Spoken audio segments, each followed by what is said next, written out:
किस किस को हटाओगे आप? किन किन लोगों को हटाओगे? किन किन वस्तुओं को हटाओगे आप?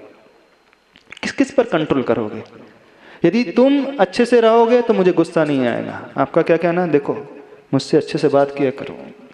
मेरा गुस्सा कब कंट्रोल रहता है? जब तुम अच्छे से रहते तब कंट्रोल है।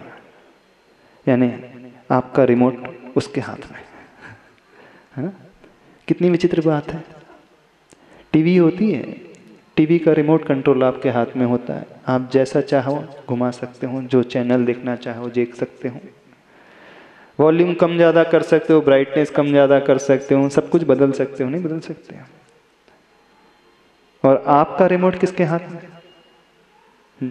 सामने वाला जैसा घुमाना चाहे आप घूम जाते हैं, वो हंसाना चाहे आप हंसाते हो, वो गुस्सा दिलाना चाहे आप गुस्से में हो जाते हो, वो रुलाना चाहे आप रो देते हो। टीवी तो जड़ वस्तु है, आप कैसे हो? आप भी जड़ हो। टीवी का एक ही रिमोट होता है, लेकिन हर संसारी व्यक्ति के कितने रिमोट हैं? आपके कितने रिमोट कंट्रोल हैं? क्यों? आपका रिमोट किसके हाथ में? पत्नी के हाथ में, पति के हाथ में, बच्चों के हाथ में, पड़ोसी के हाथ में, सबऑर्डिनेट के हाथ में, कस्टमर के हाथ में, समाज के व्यक्ति के हाथ में। किसके हाथ में? महाराज जी, टीवी का तो एक ही रिमोट होता है, लेकिन हमारे तो जितने लोग हैं उतने रिमोट हैं। नहीं, जो जैसा चाहे वो हमें नचा सकता है, घुमा सकता है, वो हमें अच्छा भी बना सकता है, वो हमें बुरा भी बना सकता है, वो हमें क्रोधित भी कर सकता है, वो हमें हंसा भी सकता है। ऐसा ने कितनी निमित्ताधीन दृष्टि हो गई है, पराधीन दृष्टि हो गई है। चेतन होकर के भी जड़ से भी व्यक्ति गया बीता हो गया है। नहीं होता महाराज जी, वस्तु देख करके लालच आ ही जाती है। रसगुल्ला देख करके मुंह में पानी आ जाता है। क्यों? तो हमें कंट्रोल किसको करना है? पुरुष का प्रकृति पर नहीं, चेतन पर। हमें अपने आप को कंट्रोल करना है। हम कहाँ तक दूसरों को हटाते रहेंगे? कहाँ तक निमित्तों को दूर करते रहेंगे? कहाँ तक प्रकृति को दूर करते रहेंगे, वस्तु को दूर करते रहेंगे? क्यों ना हम वहीं से दूर हो जाएं। हम 1000 वस्तु को हटा ले, उससे ज़्यादा बेटर है कि अपनी ही आंखें बंद कर ले। बाहर 1000 नहीं, लाखों भी वस्तु हों तो कोई फर्क नहीं पड़ेगा। कितना, कौन सा उपाय सरल है? आंखें बंद करना कि पूरी भीड़ को अपने आंखों के से दूर हटाना? दोनों तरीके हैं। पूरी भीड़ को हटा दोगे तो भी आपके सामने कोई नहीं रहेगा, और आंखें बंद हो जाएगी तो भी हमारे सामने कोई नहीं रहेगा। कौन सा सस्ता उपाय है, सरल उपाय है, अच्छा उपाय है? हाँ, आंख बंद करने का है। तो निमित्त को बदलना है सही, कि उपादान को बदलने का सही उपाय है? लेकिन हर व्यक्ति है सामने वाले को बदलने की कोशिश कर रहा, नहीं कर रहा। हर व्यक्ति सामने वाले को ठीक करने की कोशिश कर रहा है। अब तुमको ठीक करके रहूंगा, उसके बाद मैं ठीक होऊंगा। पत्नी है कि वो जब तक पति को ठीक नहीं करेगी तब तक वो शांति से नहीं बैठेगी। वो नहीं, जब ये ठीक हो जाएगा तो फिर मैं ठीक। वो मेरा दुश्मन ठीक हो जाए तो फिर एकदम मैं बहुत आनंद से रहूंगा। महाराज जी एकदम सही है ना? यानी हर व्यक्ति जो है उस प्रकृति को कंट्रोल करने में जुड़ा हुआ, हम ये कह रहे हैं। उसमें बहुत खर्चा आता है, बहुत परेशानी होती है, बहुत समय लगता है, बहुत पुरुषार्थ करना पड़ता है। और पुरुषार्थ करते रहो, जिंदगी भर भी पुरुषार्थ करते रहोगे, आप निमित्तों को नहीं हटा सकते। कितनों को हटाओगे? कितनी क्षमता है आपकी? आप स्वयं हट जाओगे, लेकिन निमित्त कभी नहीं हटने वाले।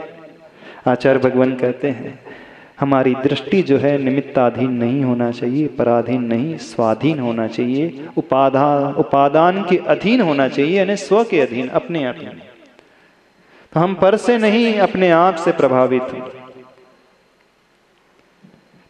तो आचार्य भगवान लिख रहे हैं, नियंत्रण शासन हो सदा। किसका किस पर हो? समझो, देखो बहुत गहरी पंक्ति है। इसके अर्थ यदि समझो तो बहुत प्योर अध्यात्म। संसार में सबसे सुखी रहने का मंत्र इस सूत्रों में दिया, इन कविताओं की पंक्ति में लिखा है।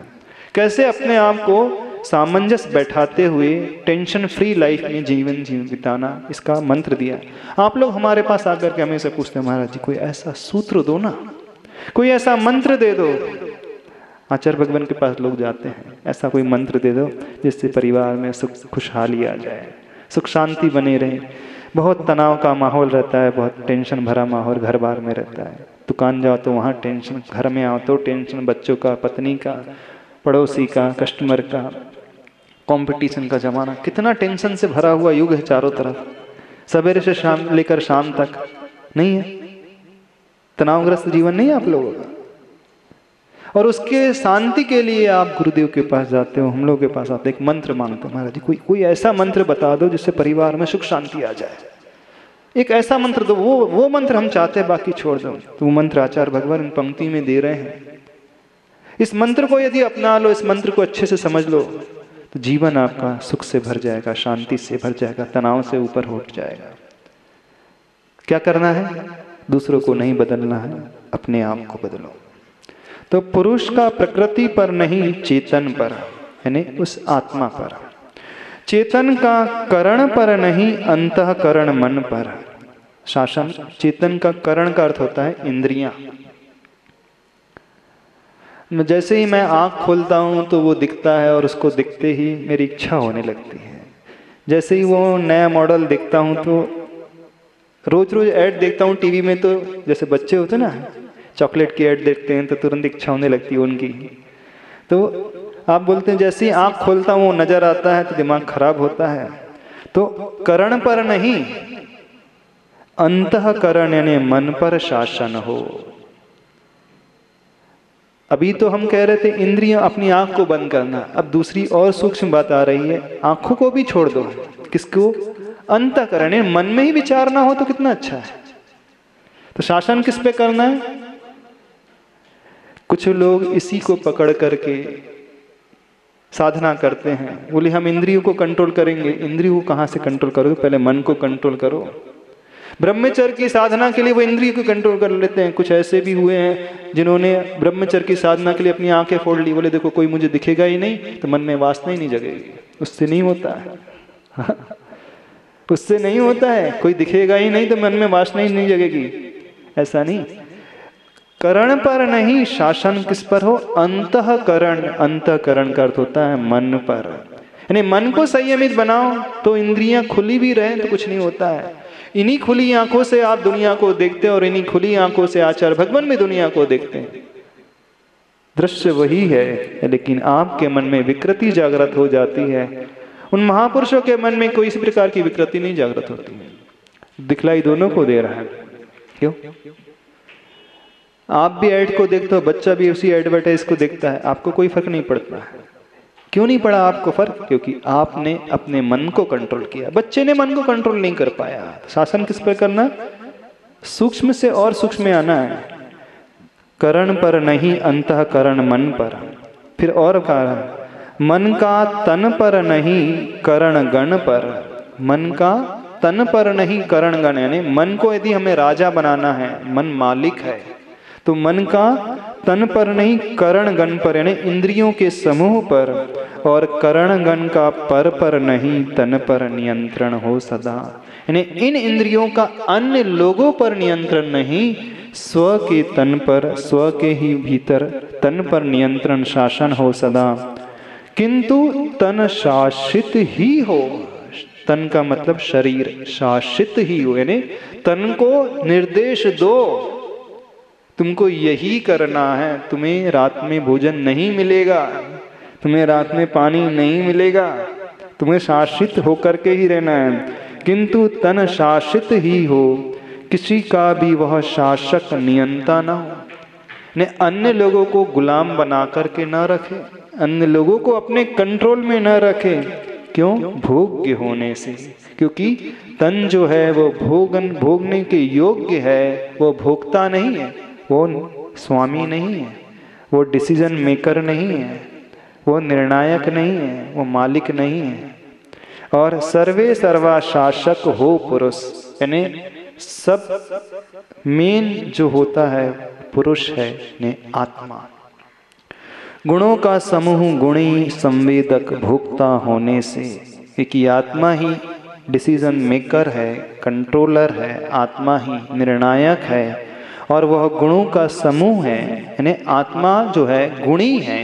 इस आत्मा के भीतर सारे क्वालिटीज, सारे गुण रहते हैं, चाहे वो मानवता का गुण हो, करुणा का भाव हो, जानने का गुण हो, देखने का हो, ज्ञान, दर्शन, सुख, वीर, करुणा, अनुकंपा, अहिंसा, ये सारे के सारे गुण जो हैं किसमें रहते हैं? हमारी आत्मा के भीतर।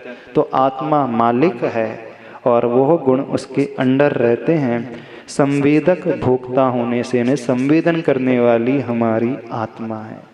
समझ में आई पंक्तियाँ? नहीं समझ में आई? कितनी रहस्यपूर्ण पंक्तियाँ हैं आचार्य भगवान की। अपन आगे चलते हैं। चेतन की क्रियावती शक्ति जो बिना वेतन वाली है, सक्रिय होती है। चेतन की इस स्थिति को अनुमति प्रेषित करती, शिल्पी के अधरों पर स्मृति उभर आती है। अब विषय कौन सा चल रहा था? वो शिल्पी जो माटी को रौंद रहा था, उसके पैर चूंकि रुक चुके थे। अब इतना ऊहापोह होने के पश्चात, इतना विचारों का मंथन होने के पश्चात क्या निर्णय हुआ?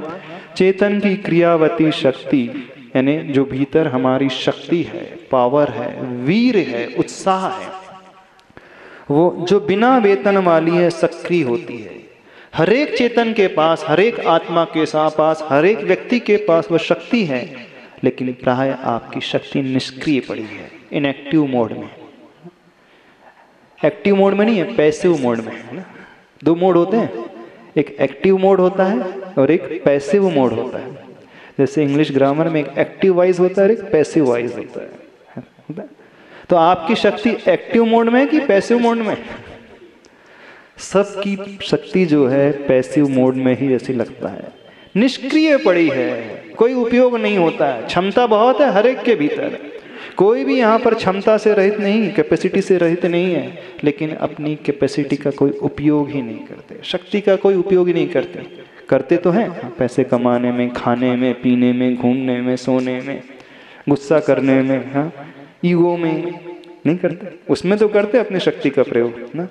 बहुत ज़्यादा ईगोइस्टिक होते हैं, बहुत ज़्यादा लालची होते हैं, बहुत जल्दी गुस्सा आ जाता है, बहुत जल्दी देख करके थोड़ी सी ऐसी ईर्ष्या की भावना जागृत हो जाती है। इसमें तो अपनी शक्ति का उपयोग हर कोई कर रहा है, लेकिन उस फील्ड में जहाँ होनी चाहिए उस फील्ड में वह शक्ति का प्रयोग नहीं हो रहा है।